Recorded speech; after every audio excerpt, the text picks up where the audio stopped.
Hello అండి, అందరికీ నమస్కారం. నా పేరు మల్లిక. మేం ప్రస్తుతానికి ఉంటుంది హైదరాబాద్లో. అయితే పెళ్ళైన కొత్తలో హనీమూన్ కోసం మా వారు నన్ను ఎన్నో ప్రాంతాలకు తీసుకువెళ్ళేవారు. ఇక అలాంటి సందర్భాల్లోనే మేము ముంబైకి కూడా వెళ్ళాం. ముంబైకి సౌత్ వైపుగా మేము ప్రదేశానికి వెళ్తూ అక్కడ మాకు వింతైనటువంటి ప్రదేశం కనిపించింది.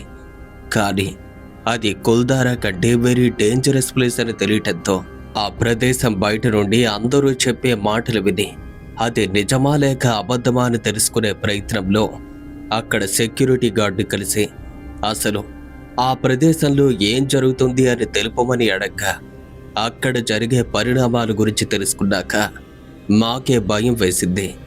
కాసేపు ఆ ప్రదేశానికి బయట గడిపి వెనక్కి వచ్చేసాం. అయితే దాని పేరు ఇంకా చెప్పలేదు అనుకుంటున్నారు కదా. దాని పేరే ముఖేష్ మిల్. అది ఉండే ఏరియా పేరు కొలాబా. అది ముంబైకి సౌత్ వైపున సిఎస్టీ స్టేషన్కు 3 కిలోమీటర్ల దూరంలో ఉంది. చాలా డేంజర్ ప్లేస్గా అంతా అనుకుంటారు. దాన్ని 1870లో స్థాపించారని, అప్పటి నుండి ఒక్కరోజు కూడా ఆగలేదు. విజయవంతంగా రన్ అవుతున్న సందర్భాన అదే మిల్లు 1920లో ఒక పెద్ద ఫైర్ యాక్సిడెంట్ జరిగి దానిలో చాలామంది చనిపోయారు. వారిలో ఆడవాళ్ళు అలాగే పిల్లలు కూడా ఉన్నారని ఇప్పటికీ చెప్తూ ఉంటారు. ఇక అంత ఘోరమైన యాక్సిడెంట్ జరగటంతో ఆ మిల్లో సగానికి పైగా డామేజ్ అయింది. జన నష్టం జరిగింది. ఆ తరువాత గవర్నమెంట్ దాన్ని పూర్తిగా సీజ్ చేసింది. మళ్ళీ ఆ మిల్ యొక్క యాజమాన్యంపై గవర్నమెంట్ వారు చర్యలు తీసుకుని ఆ చర్యలు ఎదుర్కొని బాధితులందరికీ కూడా న్యాయం జరిపాక ఆ కేసు పూర్తిగా మాఫీ అయిన తరువాత గవర్నమెంట్ వారి యొక్క ఉత్తర్వుల ప్రకారం ఆ మిల్ యొక్క యాజమాన్యం డామేజ్ అయినటువంటి మిల్ని మళ్ళీ 2 ఏళ్ల పాటు రిపేర్ చేయించుకొని పూర్తిగా రీమోడలింగ్ చేసి తెరవమని చెప్పింది. ఇక అలానే మిల్ కూడా తెరవటంతో పాత వర్కర్స్ అంతా మళ్ళీ అక్కడ పనిచేయటం మొదలుపెట్టారు. అయితే ఆ ఉత్సాహం కొన్ని రోజుల వరకు మాత్రమే ఉంది.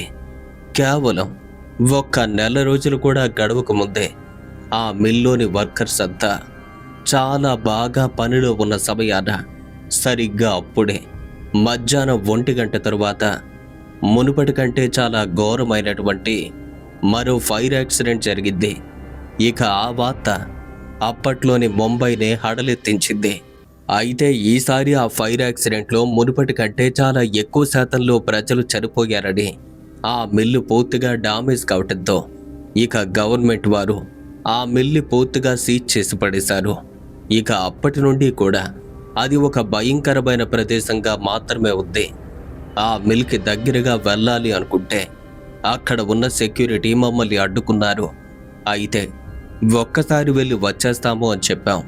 కానీ అక్కడ ఉన్నటువంటి సెక్యూరిటీ మాతో చెప్పిన విషయాలు ఏంటంటే, మీలాంటి వాళ్ళు ఇక్కడికి వెళ్ళకూడదు, ఇది చాలా డేంజర్ ప్లేస్ అని చెప్పగా, అసలు అక్కడ ఏముంది, ఈ మిల్ లోపలికి మనుషులెవరూ వెళ్ళకూడదా అని అడిగాక, ఇలా చూడండి, లోపలికి వెళ్ళటం వెళ్ళకపోవటం అన్న విషయాలు పక్కన పెడితే వెళ్ళటం అనేది పూర్తిగా నిషేధం. గవర్నమెంట్ కూడా దానికి అంగీకరించదు. అయితే ఒకవేళ ఖచ్చితంగా వెళ్ళి తీరాలి అనుకుంటే మాత్రం వాళ్ళ రిస్క్ పైన మాత్రమే వెళ్ళాలి, మాకు ఎటువంటి సంబంధం లేదు అని మాతో చెప్పారు. మరి వారి రిస్క్ పై వెళ్ళొచ్చు అంటున్నారు కదా, అలా అని ఎలాంటి వాళ్ళు ఈ ప్రదేశానికి వస్తారు అని అడిగాం. అందుకు వాళ్ళు, ఎక్కువగా బాలీవుడ్ మూవీస్ వాళ్ళు వస్తూ ఉంటారు, అది కూడా పగటి వేళ కొద్దిసేపటి వరకు మాత్రమే, షూటింగ్ చేశాక వాళ్ళు కూడా వెళ్ళిపోతారు. అలాగే కొందరు యూట్యూబర్స్ కూడా వచ్చి వారి రిస్క్ పైన లోపలికి వెళ్ళి కేవలం 1 గంట మాత్రమే సమయం తీసుకుని మళ్ళీ వచ్చేస్తారు అని వాళ్ళు మాతో చెప్తూ ఉంటే, అరే లోపలికి వెళ్ళకూడదు అంటున్నారు కదా, మరి లోపలికి వెళ్ళే వాళ్ళకి ఎప్పుడైనా ఏమైనా జరిగిందా? ఇక అప్పటికే చాలా క్లోజ్గా మాట్లాడుతున్నటువంటి ఆ సెక్యూరిటీ గార్డ్ మాతో ఓ సంఘటన గురించి వివరంగా చెప్పారు. ఇలా చూడండి, కొన్నాళ్ళ క్రితం బాలీవుడ్లో తీసినటువంటి రాజ్ మూవీ గురించి మీకు తెలిసే ఉంటుంది. ఆ మూవీ ఇదే మిల్లో షూటింగ్ తీస్తూ ఉండగా బిపాసు బసు పాల్గొన్నటువంటి సీన్ అది. తను షూటింగ్ కోసం యాక్టింగ్ చేస్తున్న వేళ ఎవరో వచ్చి తనని వెనుక నుండి గట్టిగా అరుస్తూ తనని బలవంతంగా ముందుకు తోసేసినట్టయింది. క్రింద పడ్డట్టుగా అనిపించింది. ఇక తాను వేగంగా తూలుతూ క్రింద పడ్డటువంటి సీన్తో పాటు ఆశ్చర్యకరంగా ఆ అరుపు కూడా కెమెరాలో రికార్డ్ అయింది. ఇక ఆ సీన్ జరుగుతున్న వేళ అలాంటి ఒక సంఘటన జరగటంతో అక్కడ ఉన్న దర్శక నిర్మాతలతో పాటు ఆ మూవీ టీం కూడా చాలా పెద్దగా భయపడిపోయారు. ఎందుకంటే అరుపు అంత పెద్దగా వినిపించింది. ఇక అక్కడతోనే షూటింగ్ ఆపేద్దామో అనుకున్నారు. కానీ నిర్మాత అందుకు ఒప్పుకోలేదు. తర్వాత మళ్ళీ షూటింగ్ మొదలు పెట్టాలి అనుకున్నారు. అయితే మళ్ళీ షూటింగ్ మొదలుపెట్టి 10 నిమిషాలు కూడా కాకముందే అంతలోనే కొందరు వ్యక్తులు సేమ్ వారిలాగానే టీం అంతా కలిసి కెమెరాలతో పాటు లైటింగ్ కూడా రెడీ చేసుకుని వేరే వైపుగా వెళ్తూ గట్టిగా అరుస్తూ సరదాగా మాట్లాడుకుంటూ వెళ్తూ కనిపించారు. ఇక ఆ దృశ్యాన్ని చూసినటువంటి డైరెక్టర్ నిర్మాతతో ఆ విషయాన్నైతే చెప్పాడు. వీళ్ళే అరిచింది వీళ్ళే అయి ఉంటారు, మనం అనవసరంగా భయపడ్డాం. అయినా ఏంటి వీళ్ళు, ఏదో పని కోసం వచ్చారు, పని చేసుకోవాలి, వెళ్ళిపోవాలి, అంతే తప్ప ఇలా అరవటం ఎందుకు అని వెళ్ళి వారిని అడిగేద్దాం అనుకున్నారు. కానీ వారు కూడా మనలాగే పర్మిషన్ తీసుకొని వచ్చుంటారు, మనం వారిని ఎలా అడగగలం అని వారిని ఏమీ అనకుండా ఆ మూవీ డైరెక్టర్ అయితే ఊరుకున్నారు. ఈలోగా ఆ టీం అంతా అటువైపుగా వెళ్ళిపోయారు. అయితే క్రింద పడ్డటువంటి బిపాసు బస్సు మాత్రం ఇంకా భయపడుతున్నట్టుగా కనిపించింది. ఇక ఆ నిర్మాత ఆమెతో మాట్లాడి, ఒకవేళ షూటింగ్ టెన్షన్లో మీరు అలా భ్రమపడి ఉండొచ్చు, ఆ అరుపు కూడా ఎవరో ఆకదాయిది కావచ్చు, చూసారా మన కళ్ళ ముందే వాళ్ళంతా ఎలా అరుస్తూ వెళ్తున్నారో అని చెప్పేసరికి ఇక హీరోయిన్ కూడా ఏమీ కాదలేకపోయింది. ఇక మళ్ళీ యథావిధిగా షూటింగ్ మొదలైంది. అప్పటికి సమయం దాదాపుగా రాత్రి 11 గంటలు కావస్తుంది. ఇక షూటింగ్ ఆరాటంలో పడి టీం వాళ్ళు అప్పటికే డిన్నర్ కూడా చేయలేదు. మరి అప్పటికే చాలా సమయం గడిచిపోవడంతో ఇంకా ఆకలితో ఉంచడం మంచిది కాదని విరామం ఇచ్చి డిన్నర్ చేయమని చెప్పడం జరిగింది. ఇక ఆ టీంలోని వర్కర్స్ అంతా కూడా షూటింగ్ స్పాట్ నుండి డిన్నర్ చేసే ప్రదేశానికి చేరుకుని వారంతా డిన్నర్ చేయడానికి రెడీ అవుతూ ఉంటే డైరెక్టర్ మాత్రం లోపల ఏవైనా మంచి లొకేషన్స్ ఉంటాయేమో అని అలా ఒంటరిగానే అక్కడి నుండి కొద్ది దూరంలో ఉన్నటువంటి ఆ రూమ్స్ వైపుగా నడుచుకుంటూ వెళ్తున్నారు. ఇక అప్పటికే బాగా రాత్రి కావటం, ఇంకా అమావాస్య గడిచే దాదాపుగా వారం రోజులైతే గడిచింది. అప్పటికి చంద్రుడి నుండి కొద్దిపాటి వెలుగు కూడా ఉంది. ఆ వెలుగులో అంతా క్లియర్గా కనిపిస్తుంది. తను వెళ్ళాలి అనుకున్నటువంటి రూమ్స్ అనేవి కేవలం ఒక 40 నుండి 50 అడుగుల దూరంలో మాత్రమే ఉన్నాయి. ఇక అక్కడికి వెళ్తూ ఉండగా సరిగ్గా అప్పుడే నిర్మాత డైరెక్టర్ని పిలవటం జరిగింది. అందుకు మూవీ డైరెక్టర్ నిర్మాతతో, సార్ మనకి షూటింగ్ కోసం ఇప్పుడు కొన్ని లొకేషన్స్ అయితే కావాలి, అవి చూద్దామని వెళ్తున్నాను అని చెప్పేసరికి, సరే నేను కూడా వస్తాను, ఒక్క క్షణం ఆగండి అని చెప్పాడు. ఇక వారిద్దరూ కూడా అప్పట్లో మిల్లులో పనిచేస్తున్న వర్కర్స్ ఉండడానికి కట్టించినటువంటి ఆ రూమ్స్ అంతా తిరుగుతున్నారు.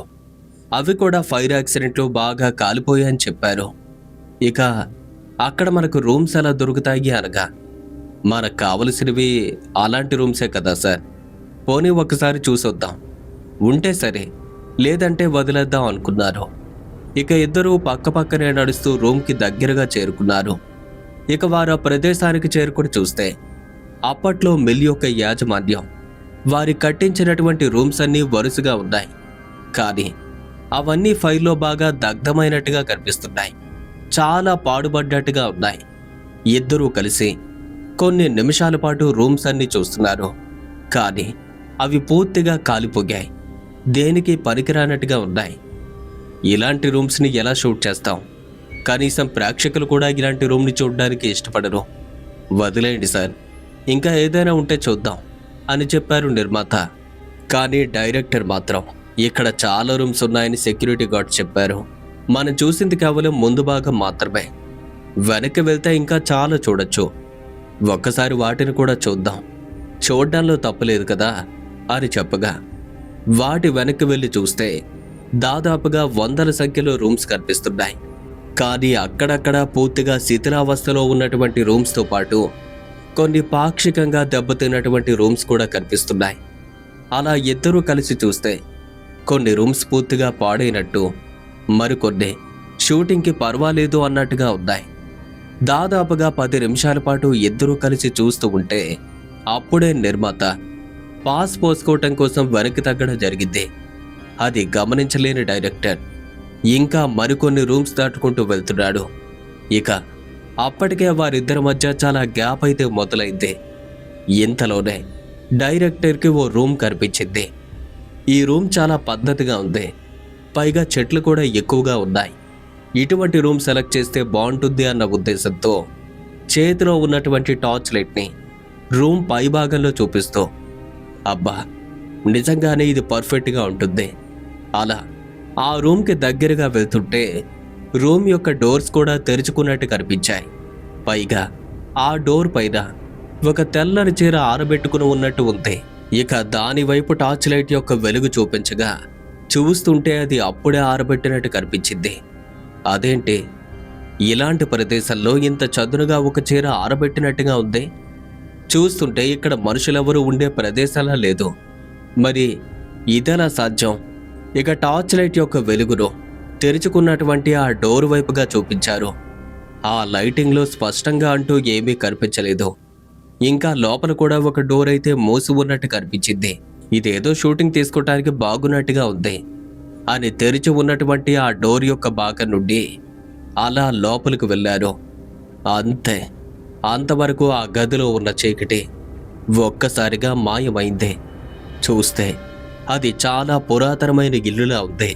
గోడలు కూడా మరీ అంతగా కాదు, కానీ అక్కడక్కడ బీటలు వారినట్టుగా కనిపిస్తున్నాయి.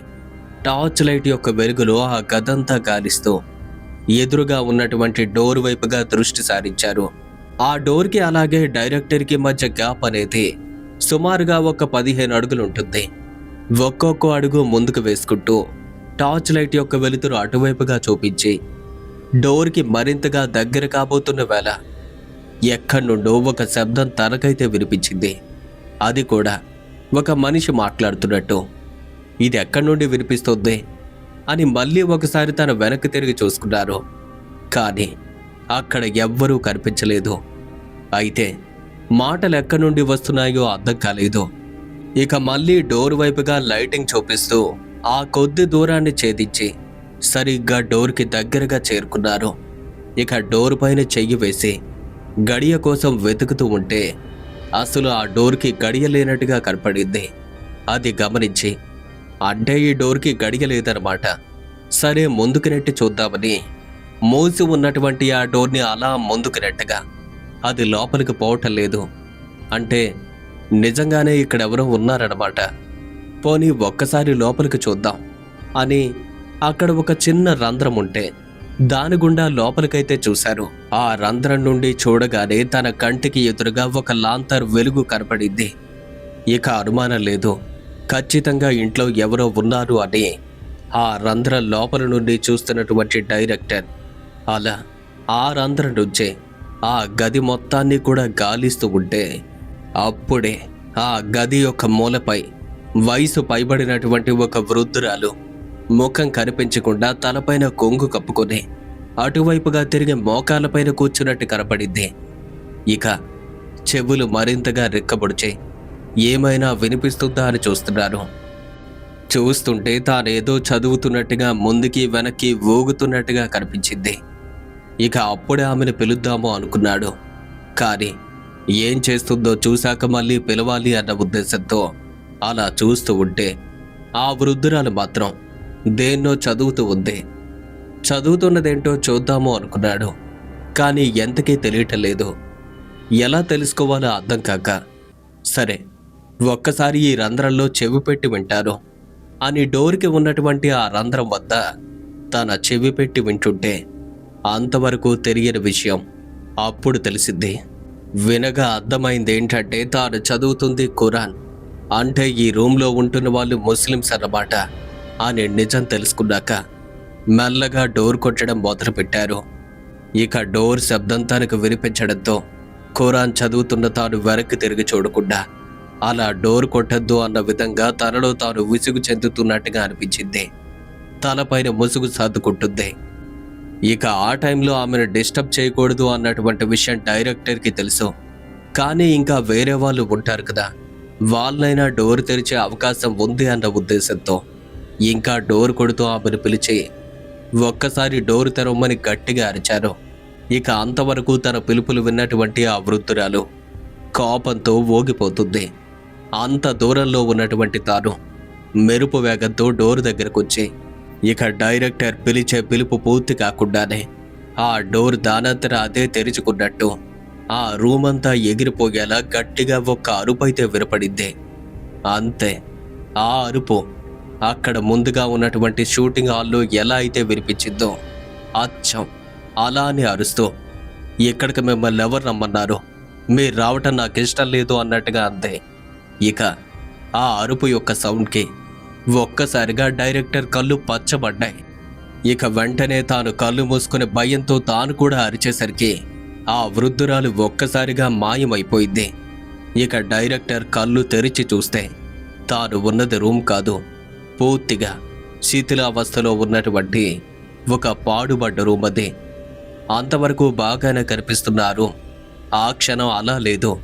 అది గమనించి ముందు వెనుక ఏమీ చూడకుండా ఒక్కసారిగా రూమ్ నుండి బయటికి దూకి వేగంగా పరిగెత్తుకుంటూ వారు వచ్చినటువంటి అదే దారిని వెళ్తూ ఉంటే సరిగ్గా అప్పుడే నిర్మాత కూడా ఒక రూమ్ నుండి పరుగులు పెడుతూ బయటకొస్తూ కనిపించారు.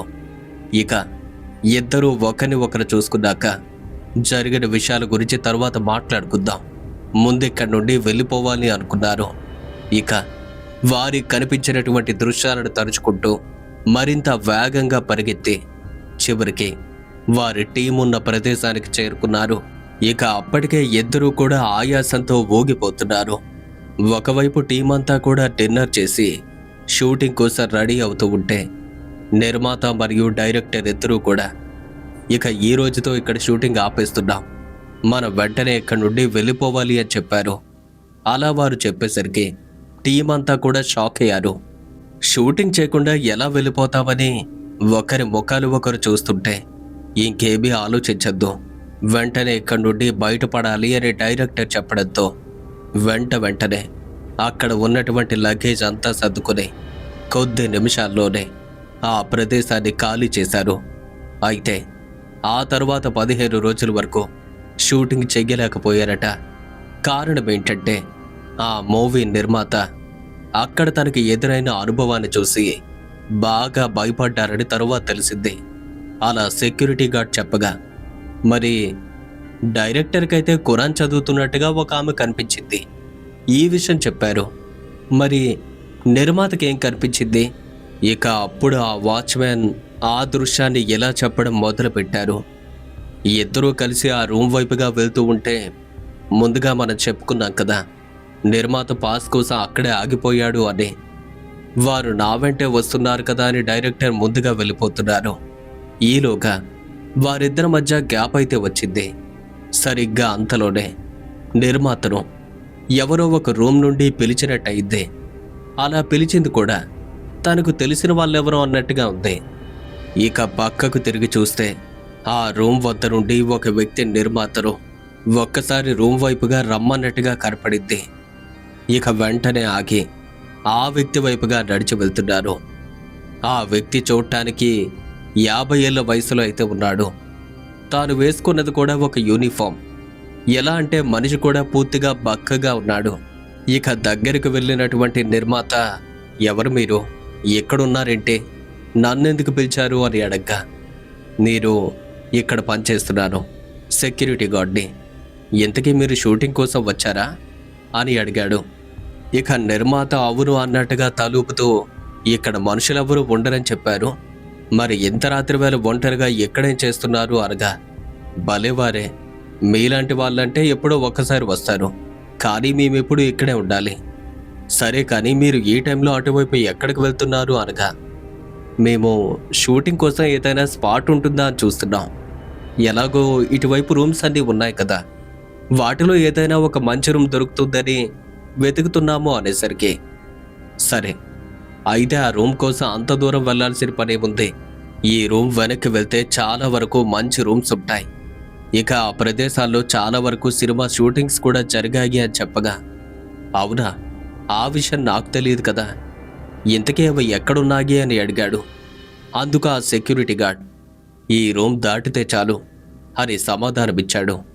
సరే, అటువైపు మా డైరెక్టర్ వెళ్ళిపోతున్నారు, ఇక నేను తన దగ్గరికి వెళ్ళి మాట్లాడి ఇక్కడికి వస్తాము అనగా, వారు వచ్చేస్తారు, ఎలాగో వస్తారు కదా, ఈలోగా నేను కూడా డ్యూటీకి వెళ్ళిపోవాలి.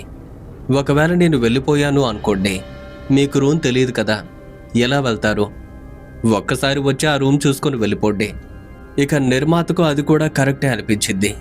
ఒకవేళ ఇతను కనుక వెళ్ళిపోతే నాకెవరు చూపిస్తారు అనుకున్నాడు. ఇక వెంటనే నిర్మాత సెక్యూరిటీ గార్డ్ వెంట ఆ రూమ్ వైపుగా నడవటం మొదలుపెట్టాడు. కనీసం ఒక్క 50 అడుగుల దూరం కూడా నడవకుండానే ఆ రూమ్కి చేరుకున్నారు. సెక్యూరిటీ గార్డ్ ముందుగా వెళ్ళి డోర్ తెరవగానే నిర్మాత రూమ్లో అడుగుపెట్టాడు.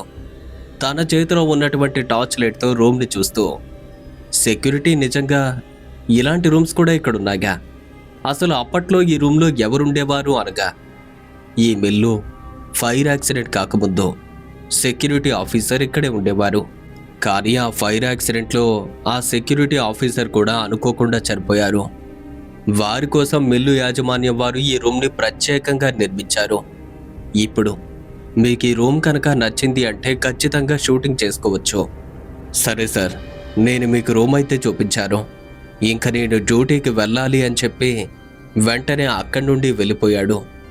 టార్చ్ లైట్ వేసుకుంటూ వెళ్ళి ఒక్కొక్క గదిని పరిశీలిస్తున్నటువంటి నిర్మాత, నిజానికి అది ఒక పురాతనమైన కట్టడం అయినప్పటికీ ఒక సెక్యూరిటీ ఆఫీసర్ ఉండటం కోసం అంత బాగా కట్టించినట్టుగా ఉంది.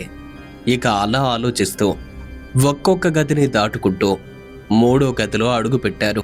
ఇక ఆ 2 గదులు దాటి 3వ గదిలో అడుగు పెట్టేసరికి ఆ గది యొక్క గోడల మీద చేతి ముద్రలు వేసినట్టుగా రక్తపు మరకలు కనిపించాయి. కానీ వాటిని చూసి ఏదో రెడ్ కలర్తో ఇలా వేసి ఉంటారు అనుకున్నాడు.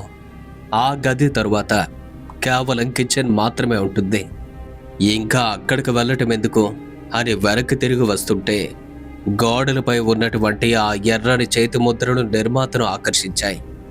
అసలు అవి ఎందుకలా ఉన్నాయి అనుకున్న నిర్మాత ఆ క్షణం గోడకి ఉన్న ఆ చేతి ముద్రలకు దగ్గరగా వెళ్ళి తన చేత్తో వాటిని తుడిచే ప్రయత్నం చేస్తున్నాడు. అలా తన చేత్తో ఆ మరకలు తుడుస్తూ ఉంటే గోడకి అంటుకున్నటువంటి ఆ చేతి ముద్రలు వెంటనే క్రిందకి జారిపోతున్నాయి. అది చూసి ఎవరో ఆకతాయిలు ఇలా చేస్తుంటారు, సరే రూమ్ బాగుంది కదా, షూట్ చేయడానికి ఇది కూడా పర్ఫెక్ట్ అని ఆలోచిస్తూ ఆ చేతి ముద్రలన్నీ తన చేత్తో తుడిచేసి ఇంకా వెనక్కి తిరిగి వెళ్ళిపోదాము అనేసరికి ఇక హఠాత్తుగా ఒక వృద్ధుడు మూలుగుతున్నట్టుగా వేరే గదిలో ఒక మూల వినపడింది. అది కేవలం కిచెన్ రూమ్. ఆ కిచెన్ రూమ్లో ఎవరుంటారు? ఇక ఏమాత్రం భయపడకుండా ఆ రూమ్లోకి అడుగు పెట్టిన నిర్మాత అదే రూమ్లోకి అడుగు పెట్టాల్సి వచ్చింది. వెళ్ళి చూస్తే అక్కడ ఎవ్వరూ లేరు. అరే, ఇప్పుడే కదా ఈ రూమ్లో ఎవరో మూలుగుతున్నట్టుగా వినిపించింది, వస్తే ఎవ్వరూ లేరేంటి? ఇక ఎంత గమనించినా అక్కడ ఎవ్వరూ కనపడకపోయేసరికి వెనక్కి తిరిగి వెళ్ళిపోవాలి అనుకున్నాడు. ఆ గదిని దాటి వేరే గదిలో అడుగు పెట్టాడు. ఇక ఆ గదిలో అడుగు పెట్టేసరికి తనకి ఒక ఆశ్చర్యకరమైన దృశ్యం ఎదురైంది. ముందుగా తనకు గోడ మీద చేతి ముద్రలు కనిపించాయి. ఆ విషయం చెప్పాం కదా, తాను ఆ క్షణమే వాటిని క్లియర్ చేశాడు. కానీ ఇప్పుడు అవి యథావిధిగా అక్కడే ఉన్నాయి. టార్చ్ లైట్ వెలుగు ఆ గోడ వైపు చూపిస్తూ, అసలేంటిది, ఇప్పుడే కదా వీటిని చెరిపేశాను, మళ్ళీ ఇంతలోనే ఎలా వచ్చాయి అని చాలా దగ్గరకు వెళ్ళి చూస్తే ముందుగా తనకు ఎలా కనిపించాయో ఇప్పుడు కూడా అలానే ఉన్నాయి. ఎవరో వచ్చారు అన్న అనుమానం కలిగింది. నేను తప్ప ఈ రూమ్లో ఎవ్వరూ లేరు, మరి ఇలా జరుగుతుందేంటి అని కుడి చేతిలో ఉన్నటువంటి టార్చ్ లైట్ని గోడకి మరింత దగ్గరగా పెట్టి తన ఎడమ చేతి గోళ్లతో అలా గోడపైన రక్కాడు. అలా రక్కగానే తన చేతికి తాకింది గోడ కాదు, మనిషి యొక్క శరీరం. తన చేతిగోళ్ళు గట్టిగా రక్కేసరికి ముందుగా వాళ్ళకు ఆ స్పాట్లో ఎటువంటి అరుపైతే వినపడిందో అచ్చం అలాంటి అరుపే వినిపిస్తూ ఒక్కసారిగా గదంతా అలజడి మొదలైంది. అరుపులు విన్నటువంటి నిర్మాత రూమ్ నుండి బయటకొచ్చి వెతుకుతూ ఉంటే సరిగ్గా అంతలోనే ఆ రూమ్ యొక్క డోర్ అయితే మూసుకుంది. ఇంకేముంది, నిర్మాత వెళ్ళి డోర్ని తెరవాలని చూస్తున్నాడు. కానీ అది తెరుచుకోవటం లేదు సరికదా. గది అంతా వింతైన శబ్దాలు వినిపిస్తున్నాయి. ఒకవైపు ముందుగా వినిపించిన అరుపులు, ఇంకోవైపు అక్కడేదో జరుగుతున్నట్టు జనమంతా పరుగులు పెడుతూ మిల్ మొత్తం ఫైర్ యాక్సిడెంట్కి గురైంది, మనమంతా ఇక్కడి నుండి ఎలా బయటపడాలి అని వారు వారి మనుషుల కోసం వెతుకుతూ ఉంటే వృద్ధులు మరియు చిన్నపిల్లలు మాత్రం అక్కడ నుండి బయటపడలేక వారి వాళ్ళని పిలిచే అరుపులు ఆ విధంగా వినిపిస్తున్నాయి. అక్కడంతా భయంకర వాతావరణం నెలకొంది. ఆ అరుపులకు గోలకు నిర్మాతకు తల తిరిగినట్టయింది. ఏం చేయాలో అక్కడి నుండి ఎలా బయటపడాలో అర్థం కాక వేరే భ్రమలో ఉన్న నిర్మాతకు ఎటు వెళ్లాలో కూడా తెలియలేదు. ఇక అదే గదిలో తిరుగుతూ భయంతో గట్టిగా అరవటం మొదలుపెట్టాడు. ఇక అప్పటికే గది మొత్తం వింతైన అరుపులతో నిండుకుంది. చిత్ర విచిత్రమైనటువంటి శబ్దాలు, అవి కూడా భయంకరంగా మారాయి. ఇక అక్కడే ఇరుక్కుని భయంతో అరుస్తున్నటువంటి తనతో అప్పుడే ఒక వృద్ధురాలు ఏదో మాట్లాడుతున్నట్టు వినపడింది. తన మాటలు ముందుగా అర్థం కాలేదు, కానీ ఆ తరువాత స్పష్టంగా వినిపించాయి. మీరిక్కడికి రావటం నాకు ఇష్టం లేదు. రాకూడని ప్రదేశాల్లోకి వచ్చి మమ్మల్ని ఇబ్బంది పెడుతున్నారు. మర్యాదగా ఇక్కడి నుండి అంతా వెళ్ళండి. ఈ విధంగా మాట్లాడుతూ ఓ భయంకరమైన గొంతు తనకు వినపడుతుంటే ఆ క్షణం ఆ గొంతును విన్న నిర్మాతకు భయంతో ఒళ్ళంతా చెమటలు పట్టాయి. ఇక అప్పటికే వెళ్లేందుకు దారి కోసం వెతుకుతున్న నిర్మాతకు అనుకోకుండా డోర్ కనిపించింది. దాన్ని తెరుచుకుని ఒక్కసారిగా లోపల నుండి బయటకొచ్చాడు. ఇక అక్కడి నుండి పూర్తిగా బయటపడుతున్నటువంటి వేళ అటువైపుగా డైరెక్టర్ కూడా పరిగెత్తుకు రావటం గమనించాడు. కానీ ఆ క్షణం వారిలో ఉన్న భయం అక్కడ అస్సలు ఉండనివ్వలేదు. ఇద్దరు ఒక్కొక్కరు ఒక్కో భయంకరమైన దృశ్యాన్ని చూడటంతో అప్పటికే బాగా హడిలిపోయారు. మాట్లాడుకునే పరిస్థితి లేక టీం ఉన్నటువంటి ప్రదేశానికి వెళ్ళారు. ఇక వారంతా కూడా అక్కడి నుండి బయటకు వెళ్ళిపోయారు. ఈ సంఘటన జరిగాక వారు అక్కడ వాళ్ళకు కూడా చెప్పారు. ఆ ఒక్క సంఘటన తరువాత 3 ఏళ్ల పాటు ఇక్కడ ఎవ్వరూ పనిచేయటానికి ధైర్యం చేయలేదు. ఆ తరువాత 4 సెక్యూరిటీ గార్డ్స్ అయితే ఒప్పుకుని రావటం జరిగింది. వారి తర్వాత మేం కూడా ఇక్కడికి రావాల్సి వచ్చింది. కానీ ఇంతవరకు మీ మిల్ లోపల మాత్రం ఒక్కసారి కూడా అడుగు పెట్టలేదు. ఎంతోమంది వచ్చి బలవంతం చేస్తూ ఉంటారు.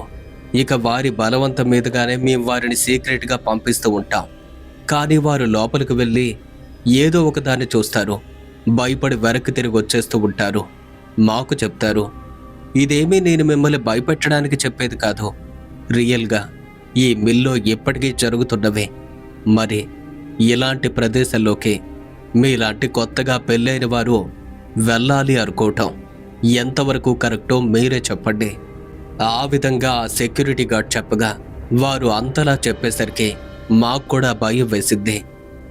మంచి మంచి ప్రదేశాలకు వెళ్ళి హాయిగా గడిపే క్షణాల్లో ఇలాంటి భయానకమైన ప్రదేశాల్లోకి వెళ్ళి లేనిపోని ఇబ్బందులు తెచ్చుకోవటం ఎందుకు?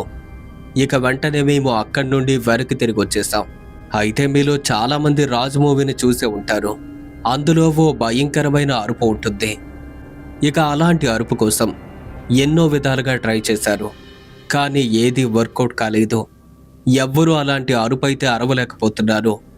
చివరికి ఒక ఆడ మగ కలిసి అలాంటి అరుపును వినిపించేసరికి ఆ అరుపును మళ్ళీ వారు మూవీలోకి తీసుకోవటం జరిగింది అని చాలామంది చెప్తూ ఉంటారు.